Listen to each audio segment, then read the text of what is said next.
Bonjour à toutes et à tous et bienvenue sur la chaîne, abonnez-vous, likez, partagez. Aujourd'hui on va partir sur de l'actualité, l'actualité du week-end, l'actualité chaude, l'actualité bien, l'actualité qui fait plaisir, de l'actualité et rien que de l'actualité du club. Oui, donc, comme vous l'avez entendu, Juve-Barça, Barça-Juve annulé parce qu'il y a une épidémie de gastro, voilà, ça arrive. Qui est le coupable et tout ça, on n'en sait trop rien, moi je pense, je parie sur Gavi.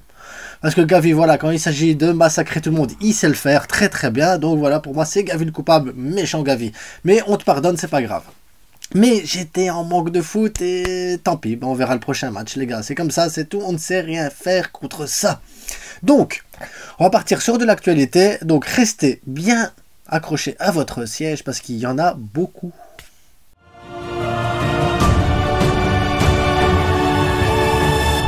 Donc, n'oubliez pas, hein, likez, partagez, abonnez-vous, ça soutient la chaîne, ça me soutient, ça me fait plaisir, ça vous fait plaisir peut-être à vous aussi, parce que vous allez avoir tout le temps des vidéos de fou. Et c'est ça qui est beau.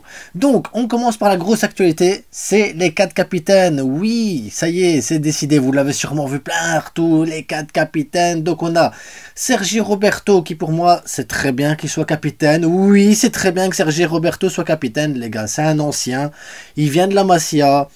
Et un capitaine, c'est pas forcément le gars qui va être sur le terrain en train de crier, en train de donner des ordres et tout ça. C'est aussi un capitaine, ça peut être aussi quelqu'un en dehors du terrain, quelqu'un dans le stade, dans les tribunes, quelqu'un à l'entraînement ou pour intégrer au mieux les jeunes qui viennent de la Masia. C'est aussi quelqu'un qui va pouvoir aider Xavi à comprendre ce qui se passe dans le vestiaire, à soutenir et tout ça. Donc voilà, un capitaine, c'est pas forcément que sur le terrain, ça peut être aussi en dehors du terrain. Et je pense que Sergi Roberto, en dehors du terrain, peut être quelqu'un de très très bien pour justement l'intégration des nouveaux, pour les jeunes, pour l'écoute et tout ça. Et en plus, c'est quelqu'un de correct, les gars. N'oubliez pas qu'il est au Barça avec un salaire très réduit et il aime le club. Parce qu'il aime le club quand même, les gars. Et donc, quelqu'un qui aime le club pourra plus facilement transmettre cet amour du club aux nouveaux qui vont arriver. Donc, Sergi Roberto, pour moi, c'est une bonne chose.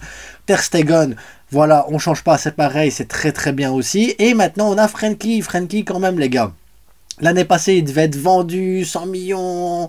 Sergi Frenkie, voilà, il fallait absolument, on savait pas trop qu'est-ce qu'on allait faire avec, la direction, les offres et tout. Et finalement, capitaine, les gars. Et ça, j'ai envie de l'applaudir, le garçon, parce que c'est très très bien, c'est une bonne chose pour lui. Ça va le mettre en confiance, il va prendre son rôle au milieu de terrain à cœur, il va pouvoir diriger un peu mieux les Pedri, les Gavi, il va pouvoir apprendre énormément de choses, il va pouvoir transmettre tout un truc, et c'est un peu plus de sérénité pour lui, qui vient d'être père et tout ça, qui s'est installé bien à Barcelone, qui veut pas quitter la ville. Donc franchement, Frenkie, c'est magnifique pour lui. Mais surtout, celui qui me fait le plus plaisir, c'est Araujo, les gars, parce que Araujo, il est arrivé quand même en 2018 pour une somme de 1,7 million d'Uruguay, donc 1,7 million à l'époque, et il a été acheté pour qu'on fasse une plus-value dans le futur sur sa future vente. Le gars, il a été tellement impressionnant, son ascension a été tellement forte, et il est devenu tellement essentiel à cette défense centrale qu'il est capitaine, les gars. Capitaine, c'est un truc de fou. Araujo, c'est le gars qui est, franchement, son brassard est tellement mérité, mais tellement mérité, que je ne peux être que content pour Araujo. Donc franchement, les 4 capitaines, pour moi, c'est, voilà, pour moi, c'est une excellente chose que ces 4-là soient capitaines. Dans le futur, on aura peut-être du Pedri, on aura peut-être du Gavi, on aura peut-être de Ferran Torres, Garcia, on ne sait pas, mais en tout cas, actuellement, les capitaines me font plaisir, et les 4 me font plaisir. N'allez pas me dire, oui, mais Sergi Roberto à la place de Lewandowski, on s'en fout. Sergi Roberto, je vous l'ai expliqué au début de truc, voilà pourquoi. Donc, en parlant de Capitana et tout ça, parce qu'à la base, on devait avoir peut-être Dembélé, si on suivait les règles, Dembélé devait être le capitaine, le suivant capitaine. Finalement, il n'est pas capitaine, mais quand même, petite notion à Dembélé qui a refusé un contrat de 5 ans à 40 millions par an, de Al-Snar. Donc ça veut dire que le gars, le club était déjà prêt à faire sauter la clause 50 millions et tout ça, et finalement Dembélé, amoureux du club, va prolonger jusqu'en 2027. Donc franchement, ben voilà, c'est pas un capitaine officiel, mais c'est ce genre de comportement qui fait plaisir, parce que ça veut dire que oui, il y a l'argent, oui, il y a toujours cette tentation et tout ça, mais ça n'empêche pas que le Barça est quand même un club attractif, un club qui fait plaisir, un club où il y a bon vivre. On le sait, puisque les gens ne veulent pas quitter le Barça, même quand il faut qu'ils quittent le Barça. Mais du moins, ceux qui reçoivent des grosses offres, qui ont la possibilité de partir, ne partent pas. Et c'est pareil, hein, on a eu le cas avec Baldé. Baldé qui devrait officialiser réellement la prolongation de son contrat jusqu'en 2028 comme Yamal. Après la tournée US, n'oubliez pas que Baldé c'était pareil. Il avait reçu une proposition aussi d'achat où il touchait le double avec City, le double de son salaire. Il a décidé de rester au Barça.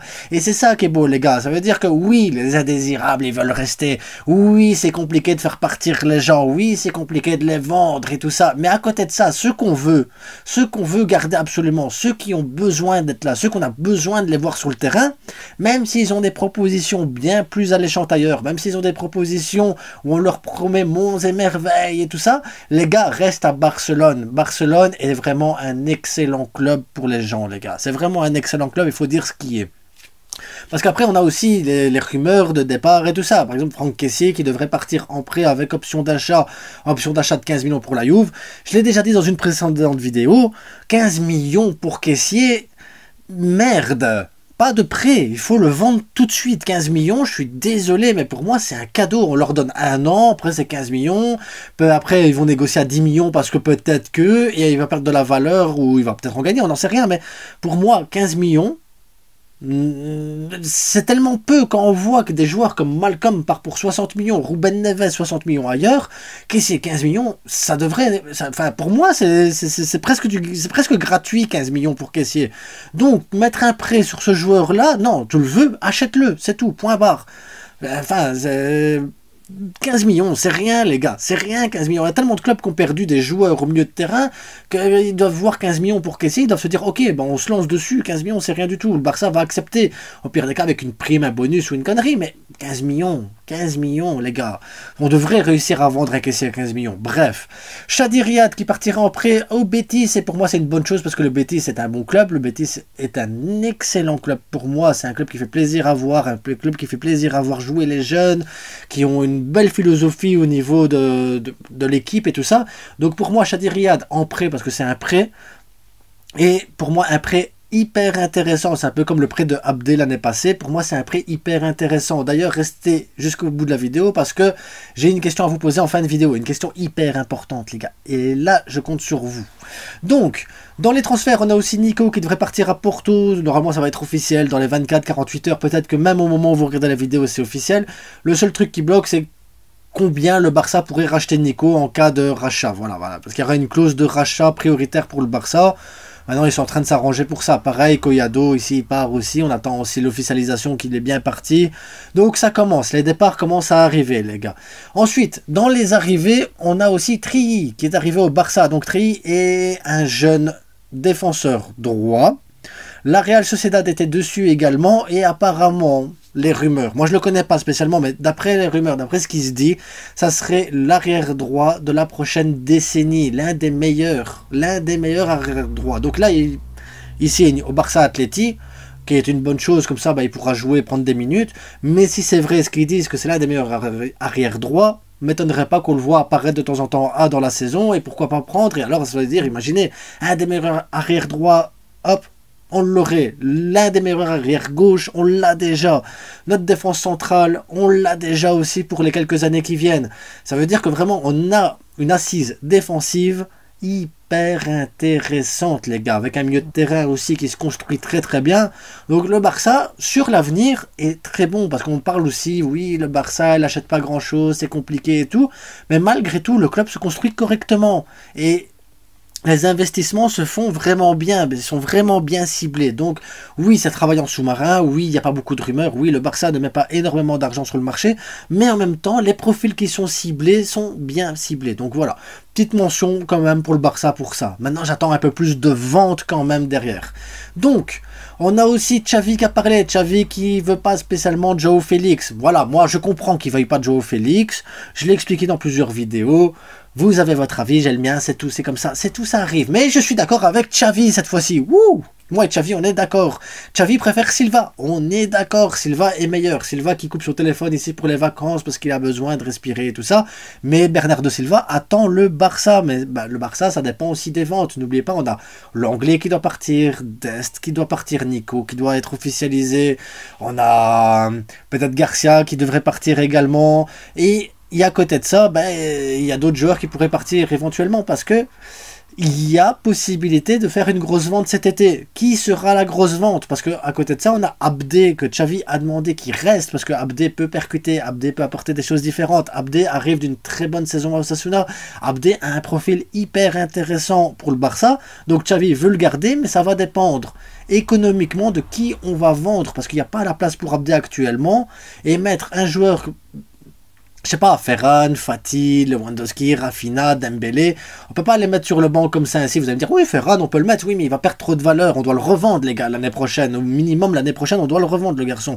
Ou alors, il faut trouver un point de chute en prêt avec option d'achat ou un truc ainsi.